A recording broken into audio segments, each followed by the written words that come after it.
Welcome back to another explainer. Today we really need to lower the lights and just drop our voices down to a whisper.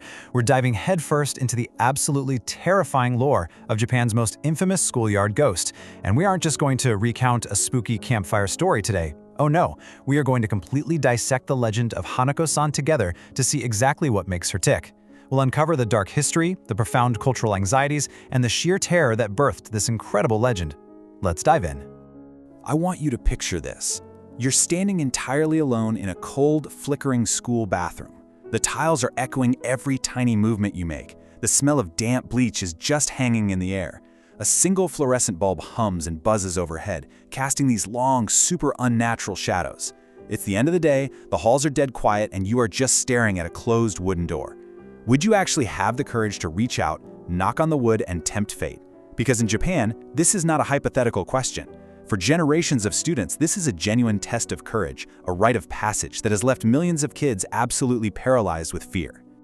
Section 1. The Third Stall. A chilling ritual. Let's step right into the heart of the darkness here. The method of summoning Hanako-san is this meticulously structured descent into horror, and it relies heavily on the number 3, which, is a number deeply embedded in global folklore and mysticism. So here's how it goes. You have to go to the girls' bathroom on the 3rd floor. You must find the 3rd stall. You knock exactly 3 times. And then you have to break the absolute suffocating silence of that empty bathroom with a haunting question. Hanako-san, are you there? It is a deliberate provocation of the unknown. Then the silence just stretches. And then, well, if you are incredibly unlucky, you hear it. A child's voice replies from right behind that closed door saying, "Yes, I am." Or sometimes it's a gentle but terrifying "yes, and it is best that you leave." I mean, this isn't just some passive haunting, it is a direct, horrifying interaction. If you hear that voice, the temperature drops, the door might slowly creak open completely on its own, and you are about to come face to face with pure terror. And this right here is exactly who is waiting for you in the shadows. Hanako-san, fully known as Toire no Hanako-san, or Hanaka of the Toilet. She's what Japanese folklore classifies as a yurei, basically a restless spirit kept bound to our physical world by a tragic or incredibly violent end. Her iconic appearance is absolutely burned into the collective memory of Japan. We're talking pale, deathly white skin, a dark bobbed haircut, a stark white blouse, and a blood-red skirt with suspenders. The utter innocence of this image, a small child frozen in a bygone era, is literally what makes her sudden, violent manifestation so incredibly horrifying. It's that stark contrast between a sweet schoolgirl and a vengeful entity that just freezes your blood. Section 2. Origins of a Ghost. The Tragic Roots.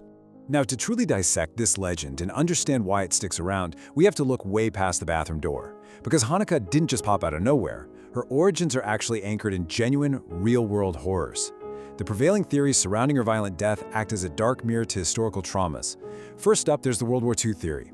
A young girl is playing hide-and-seek, or maybe she's just seeking refuge during the terrifying wail of an air raid, and she hides in the 3rd stall of her school, just as a bomb decimates the building, trapping her soul in the burning rubble forever. Then you've got the 1950s theory, rooted in domestic terror, where a girl fleeing an abusive, violent parent hides desperately in the school bathroom, only to be found and brutally murdered. And finally, a bullying theory from the 1940s, where a student, driven to total despair by the relentless cruelty of her classmates, falls or throws herself from the window of that very 3rd floor bathroom. What makes all of this so frightening is that these are manifestations of society's deepest, most unspeakable fears about the safety of their kids. And honestly, looking at documented encyclopedia entries, it becomes super clear that this isn't just some fleeting playground rumor that kids whispered about for one single summer. Hanako-san is a deeply entrenched cultural phenomenon, evolving steadily since at least the 1950s. Folklorists like Matthew Meyer and Michael Dillon Foster have traced her origins back over 70 years. She's survived generations of rapid societal change, which really proves that the psychological chord she strikes is absolutely timeless and incredibly resilient. Section 3. Terrifying regional variations. Different horrors. Folklore is never static. It geographically mutates. Depending on where you actually live in Japan, the consequence of opening that 3rd stall door violently changes. And I gotta say, the outcomes are universally horrifying. In certain prefectures, the door swings open to reveal nothing but a dark, bottomless void. A massive, pale, bloody hand reaches out, grabs your ankle, and drags you straight down into the plumbing and all the way to hell. Nobody ever sees you again. But in other regions, the punishment for invading her privacy is even more bizarre and visceral. The innocent girl vanishes, and instead, you are instantly devoured by a monstrous, three-headed lizard that makes its home in the dark, damp pipes. It's just a terrifyingly brilliant example of how oral traditions escalate the stakes to maximize pure dread. Actually, scratch that innocent girl image altogether, because the classic sad little kid often twists into something way more demonic depending on the story being told. Survivors of these urban legend encounters claim she isn't just a pale girl in a red skirt. When that stall door slowly creaks open, she might reveal grotesque, monstrous features. We're talking rows of razor-sharp teeth, cold reptilian eyes staring right through your soul, bloody claws reaching out from the shadows, or a completely horrific, deformed smile stretching impossibly across her face. This shape-shifting nature ensures the legend remains totally unpredictable and deeply, deeply unsettling. Section 4. Psychology of School Ghosts. Gakko no Kaidan. So how does a story like this get so incredibly powerful in the first place? To understand why a bathroom ghost holds such immense psychological weight, we have to look at a fascinating concept studied by Japanese folklorists called Gakko no Kaidan, which translates to eerie tales of the schoolhouse. You see, schools are practically the only place where children operate independently in a heavily structured environment. The massive, echoing hallways and identical rooms act as perfect incubators for these ghost stories. A tale is passed down from the graduating class to the incoming class, constantly being reshaped, reimagined, and intensified to fit the exact fears of each new generation of students. It's literally a living feedback loop of anxiety, rumor, and storytelling. And what exactly are those anxieties?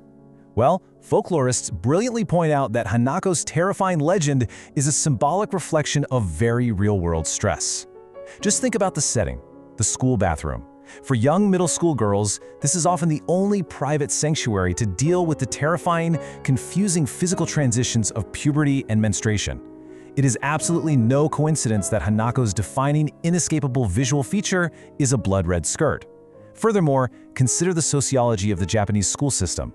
The high-stakes, pressure cooker environment of academics, often referred to as examination hell, creates immense, crushing psychological stress for young students. This pressure is perfectly mirrored by the concept of a trapped, vengeful ghost haunting the exact halls where they study. Add in the lingering cultural memory of wartime trauma, bombings, and loss, and we quickly discover that Hanako isn't just a ghost hiding in the dark. She is a profound coping mechanism for trauma, intense pressure, and the overwhelming fear of growing up. Now, it's absolutely crucial to realize that Hanako does not haunt alone. She's actually part of a much larger ecosystem of modern Japanese urban terror. She exists right alongside other iconic, anxiety-driven entities like Kuchisake Onna, the slit-mouthed woman wearing a surgical mask who asks her victims if she is beautiful before revealing a horrifying mutilated face.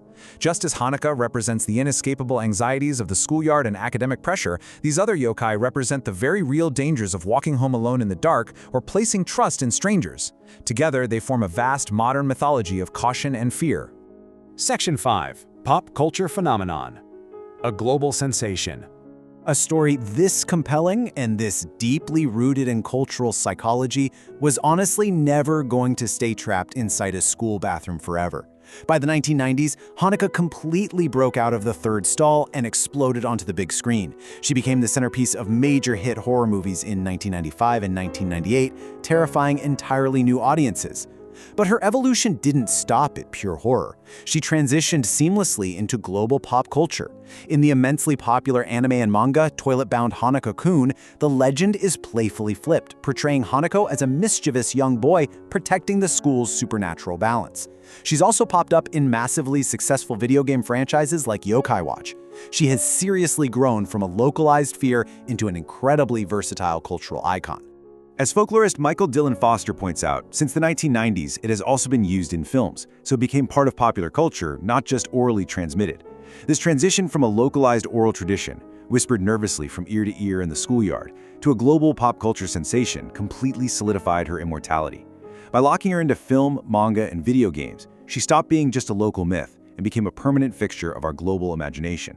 This evolution is profound because it proves that our collective desire to be scared, to flirt with the absolute unknown, is incredibly enduring.